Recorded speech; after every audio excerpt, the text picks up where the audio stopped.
Bonsoir à toutes et à tous, il est 22 heures. Bienvenue dans cette édition, voici les titres.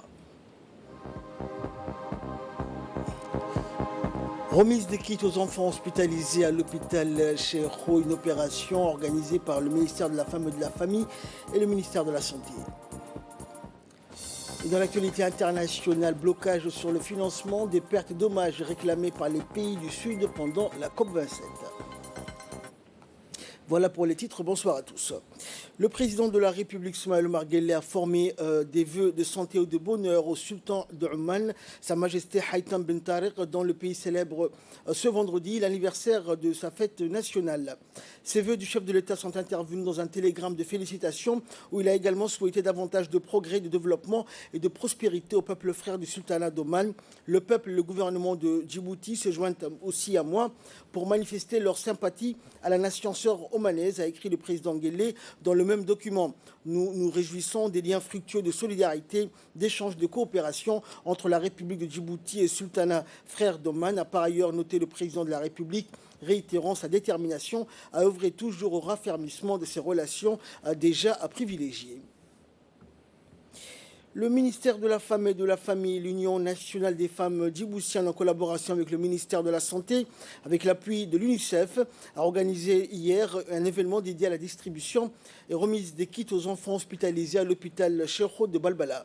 Le ministre de la Santé, Dr Ahmed Roblé, et la ministre de la Femme et de la Famille, Mme Mouna Ousmane, ont été accueillis à leur arrivée par le directeur de l'hôpital et les médecins. L'événement a également vu la participation des responsables des ministères concernés, de l'UNFD, ainsi que les membres et les équipes de l'hôpital. Le ministre de la Santé et la ministre de la Femme et de la Famille ont visité les différents services tels que le service de la pédiatrie, de la maternité, de la néonatologie, durant laquelle ils ont eu des discussions avec les parents qui étaient en compagnie de leurs enfants afin de discuter avec eux de près sur l'état de santé de leurs enfants. Après les discussions, les deux ministres ont procédé à la distribution des kits aux nouveau-nés et des matériels pour les enfants se trouvant dans les services de la pédiatrie qui ont été remis à leurs parents. Cette occasion s'inscrit dans le cadre de la célébration de la Semaine nationale de l'enfant, et de tels événements seront poursuivis au niveau des régions de l'intérieur.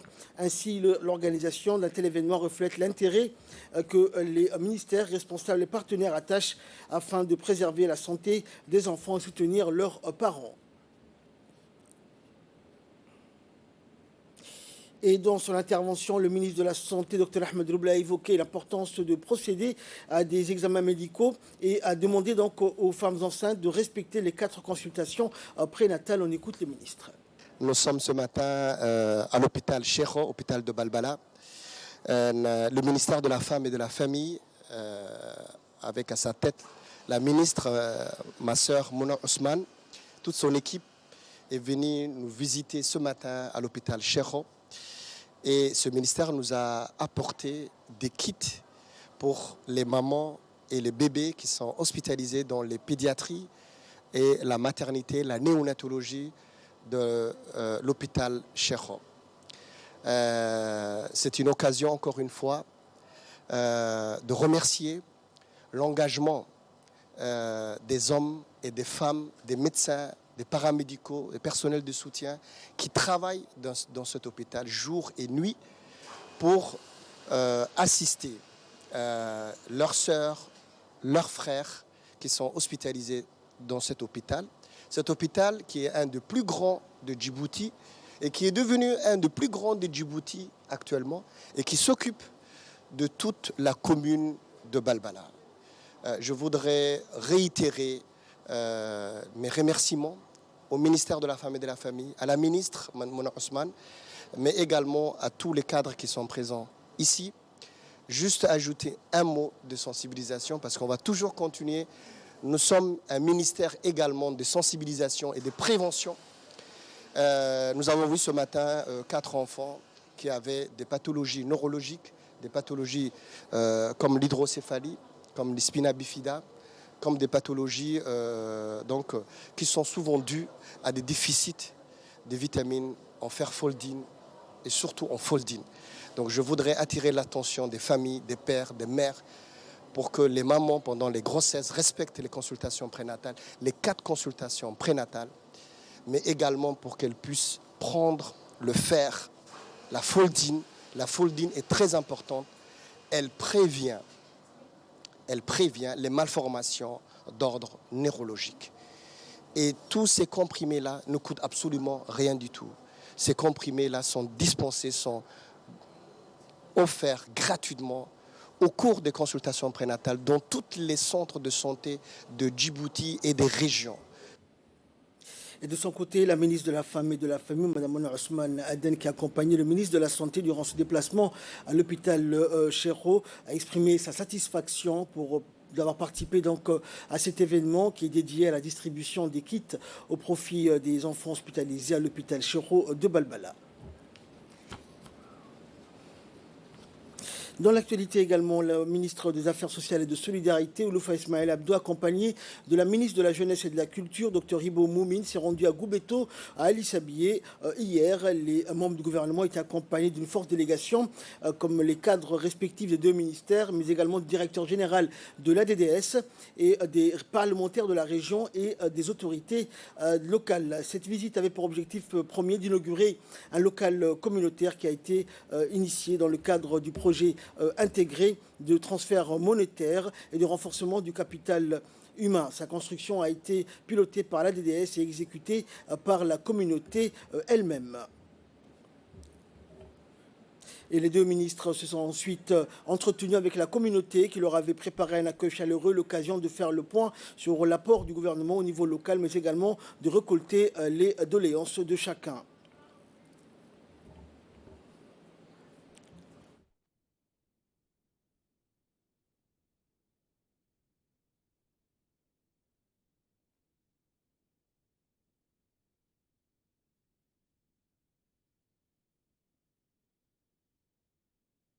Et par la suite, la ministre des Affaires sociales et de Solidarité, accompagnée de la ministre de la Jeunesse et de la Culture, a procédé donc à la pose de pierres pour la construction d'un réservoir d'eau de 40 mètres cubes qui couvrirait les besoins en eau de la moitié de la population du village. Et enfin, la délégation a profité de sa présence à Goubeto pour assister à la visite du monument historique qui est l'ancienne gare ferroviaire de Goubeto.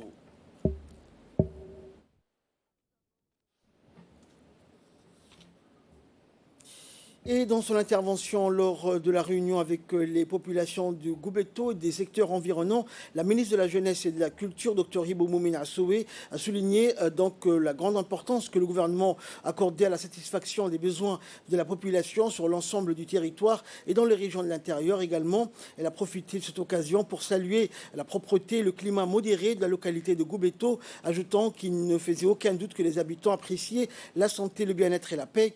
Et la ministre Dr Hibo a exhorté la population à soumettre leurs doléances au gouvernement, soulignant la détermination de l'État à travailler pour répondre aux besoins de la région et également exhorté les parents de guider les jeunes et accompagner leurs activités et programmes, promettant de créer une atmosphère favorable pour ce segment important de la société.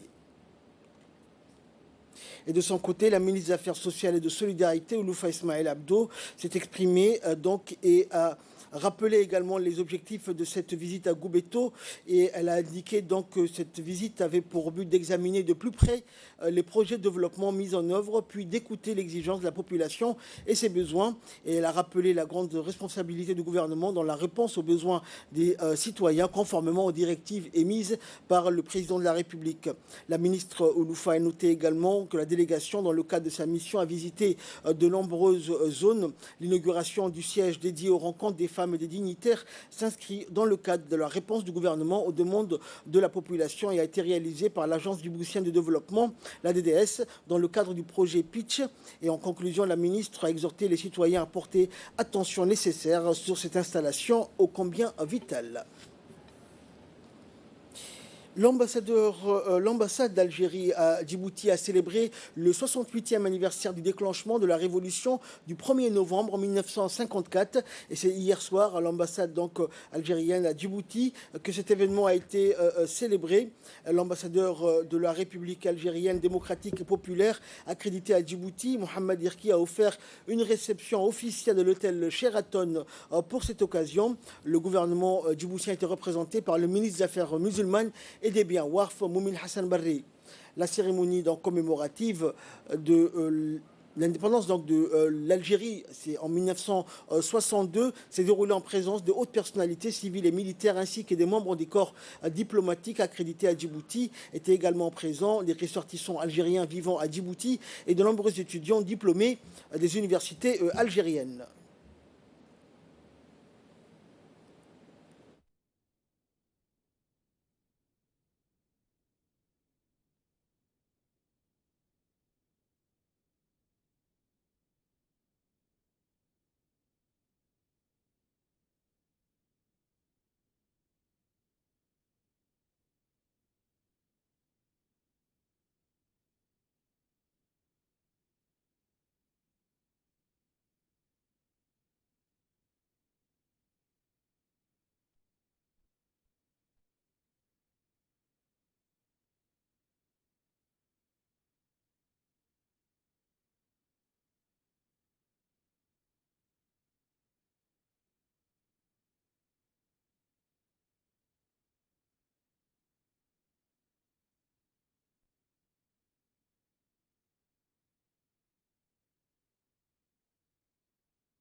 Et durant cette cérémonie, l'ambassadeur d'Algérie à Djibouti, Mohamed Irki, a prononcé un discours dans lequel il a salué l'événement glorieux qui a conduit à l'indépendance de l'Algérie en 1962. Il a ensuite rendu un vibrant hommage aux vaillants martyrs pour le recouvrement de la souveraineté nationale. Il a par ailleurs souligné le nouveau contexte prometteur dans lequel évolue actuellement l'Algérie et les progrès accomplis dans tous les domaines sous l'impulsion du président de la République algérienne, Abdelmejid Tebboune. De son côté, le ministre Moumine Hassan Barre s'est dit heureux donc de prendre part à cette réception, marquant un événement historique qui a inspiré respect et fierté au peuple frère algérien. Il a également souligné l'excellence des relations de fraternité et de coopération entre les deux pays. Il a rappelé la récente visite du président de la République Ismaël Omar Guelleh à l'invitation du président Abdelmejid à Alger pour participer aux travaux du 31e sommet de la Ligue arabe. Nouvelle nationale toujours, l'Agence nationale des personnes handicapées continue d'enchaîner les activités de célébration de la 4e édition de la Semaine nationale des personnes handicapées. En effet, au lendemain du coup d'envoi des activités de la semaine, il a été organisé donc jeudi, hier, en collaboration avec le ministère de l'Agriculture et l'Association des frères handicapés du quartier Nassib, une journée de plantation d'arbres sur les principales artères routières de ce quartier tentaculaire de la commune de Balbala. Présidé par le directeur général de Ali Saïd. L'activité de la journée a débuté par la rencontre avec les représentants de la société civile et la participation des officiers des forces militaires italiennes stationnées à Djibouti. En amont des plantations, la séquence de rencontres avec la population qui a eu lieu dans l'enceinte du CDC a été l'occasion pour les officiels de faire une large présentation sur l'importance du programme dont l'objectif est de sensibiliser les personnes handicapées et l'ensemble de la population à la protection de l'environnement en favorisant la plantation de nouvelles arbres. L'opération, qui s'est déroulée dans les meilleures conditions, a également démontré l'adhésion de la population au programme de la 4e édition de la Semaine nationale du handicap. Et dans un mot qu'il a prononcé à cette occasion, le directeur général de l'ANPH, de Ali Saïd, s'est félicité de la mise en œuvre d'une des principales séquences de cette 4e édition de la Semaine nationale des personnes handicapées. Cette opération de plantation d'arbres, a-t-il indiqué, s'inscrit dans le cadre des festivités de la Semaine nationale du handicap. Et le monde est confronté actuellement à l'impact du réchauffement climatique. Et selon de nombreuses études, des recherchés donc scientifiques ont prouvé que la cause de certaines maladies causant les handicaps physiques sont dus aux répercussions du changement climatique. Ainsi, la plantation des arbres fait partie des moyens pour remédier donc à cette situation. Dans le cadre de la lutte contre le paludisme en République de Djibouti, le ministère de la Santé, par le biais de la direction des programmes de santé prioritaires, a donné le coup d'envoi d'une vaste campagne de pulvérisation intradomiciliaire qui sera menée dans les quartiers populaires, en particulier dans ceux qualifiés à haut risque palustre. La pulvérisation intradomiciliaire est une méthode efficace et durable qui consiste à asperger l'insecticide à l'intérieur des maisons pour éradiquer le paludisme. Et ce produit est inodore, incolore et inoffensif pour la santé des populations et est recommandé par l'OMS. Récemment introduite dans notre pays, la pulvérisation intradomiciliaire est une nouvelle méthode donc, de lutte antivectorielle qui a déjà fait ses preuves et a prouvé son efficacité dans la lutte contre le paludisme. Pour rappel, les quartiers concernés par cette vaste campagne de pulvérisation intradomiciliaire sont les quartiers d'Enguela et FNP, quartier 4, la cité Al-Hiba, quartier 5, 6 et 7. Cette campagne de pulvérisation va aussi s'accompagner de plusieurs stratégies de prévention complémentaires dans le cadre de la lutte multiforme, combinant entre autres les actions de destruction des gîtes larvaires, de pulvérisation et de distribution de moustiquaires imprégnés. Dans le cadre de la lutte contre le paludisme, le ministère de la Santé organise aux 4e année consécutive la campagne de pulvérisation intradomiciliaire dans 5 quartiers de la commune de Boulhaus. Ces quartiers qui ont un haut risque palustre, d'après les données épidémiologiques des différents structures sanitaires, cette technique est efficace et a déjà fait son preuve dans différents pays d'Afrique et également consiste à asperger de l'insecticide à l'intérieur des habitations. Nous sollicitons ou nous demandons une forte implication des leaders communautaires, de la communauté afin de faciliter le travail des équipes qui interviennent au terrain. Tadjoura, à présent, le ministère de l'Environnement et du Développement durable, en collaboration avec la préfecture et le conseil régional de Tadjoura, a organisé hier une réunion de concertation et de sensibilisation sur la protection de la nature. L'objectif principal de cette réunion était de présenter aux participants la faune et la flore de Djibouti et de la région de Tadjoura, mais aussi et surtout de présenter les menaces sur la biodiversité.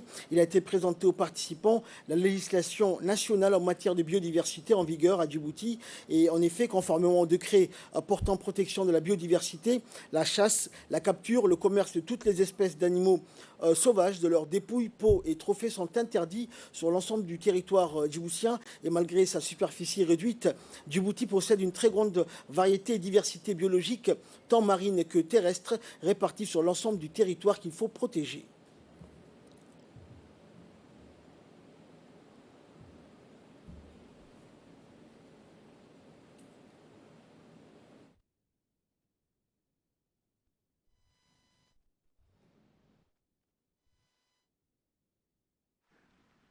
Pour d'abord montrer l'importance de la biodiversité.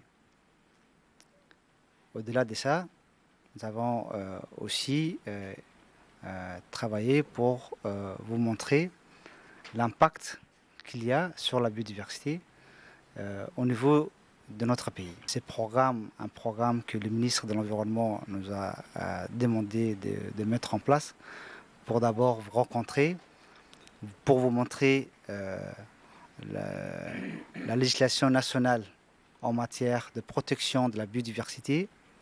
Nous avons une richesse en matière d'espèces sauvages, en matière de couverture végétale. Elle est menacée d'abord par l'impact du changement climatique et puis l'impact de l'homme. Ici à Tadjoura, vous avez la chance d'avoir une préfecture qui est soucieuse de ces problématiques. Des cas de braconnage ont été déjà traités. Sport pour clore l'actualité nationale. Le premier tour du Mondialito, le tournoi vétéran organisé par les associations sportives vétérans au complexe Roi Fahad, donc a débuté hier soir. Et dans ces premiers matchs, les participants des 8 équipes engagées se sont vite pris au jeu. On a déjà pu voir quelques surprises. Le coup d'envoi de la compétition a été donné par les anciens arbitres nationaux qui ont eux aussi raccroché et rongé les crampons. Premier coup de sort, une défaite de l'Italie contre l'Angleterre qui confirmera sa bonne forme en battant l'Argentine et l'Espagne sur un même score sévère de 3-0 et terminé ainsi vaincu de sa poule A. Le poule B dominé par le Brésil suivi de l'Allemagne. La France n'a pas pu trouver le chemin des filets en 2 rencontres jouées, 2 matchs nuls. La cérémonie de lancement a vu la participation du secrétaire d'État au sport, Hassan Mohamed Kamil, du directeur général de l'ANPS, Mohamed Omar, ainsi que plusieurs autres personnalités et légendes du football national. Au terme de ce premier tour, les participants ont pu profiter des rencontres de haut niveau, des dribbles, des jongles et des gestes que seuls les anciens ont le secret. Tout le monde donc va se retrouver cet après-midi pour les phases finales, avant de débuter officiel de la vraie Coupe du Monde du Qatar prévue ce samedi. L'occasion pour tous les participants à ce tournoi convivial de faire la fête et en dehors du terrain et sur le terrain également. Djibouti avec des membres de la base aérienne 538. Donc en fait cet événement est organisé par les associations des vétérans sportifs qui regroupent essentiellement des anciens sportifs de haut niveau et qui ont organisé cet événement en collaboration avec le secrétaire d'État des Sports. Donc nous vous remercions encore de nous avoir accueillis, de nous avoir invités à cet événement et souhaitons une bonne continuation pour la suite des choses. Actualité internationale à présent, blocage sur le financement des pertes et dommages réclamés par les pays du Sud pendant la COP27. À l'approche de la fin de la COP27, l'épineuse question de la compensation des dégâts climatiques subis par les pays du Sud n'a toujours pas été résolue. Le secrétaire général de l'ONU, Antonio Guterres, a pressé hier les participants de trouver un accord ambitieux et crédible, mais le découragement gagne les pays les plus impactés par les conséquences du changement climatique. Les États-Unis et l'Union européenne sont toutefois très réticents, mais l'Union européenne a joué l'ouverture mercredi en annonçant plus d'1 milliard d'euros de financement pour l'adaptation en Afrique, dont 60 millions pour les pertes et dommages. Le vice-président de la Commission européenne, Frans Timmermans, a également proposé de raccourcir les discussions sur le financement des pertes et dommages en 1 an au lieu de 2. Fin de ce journal. Merci à vous de nous avoir suivis.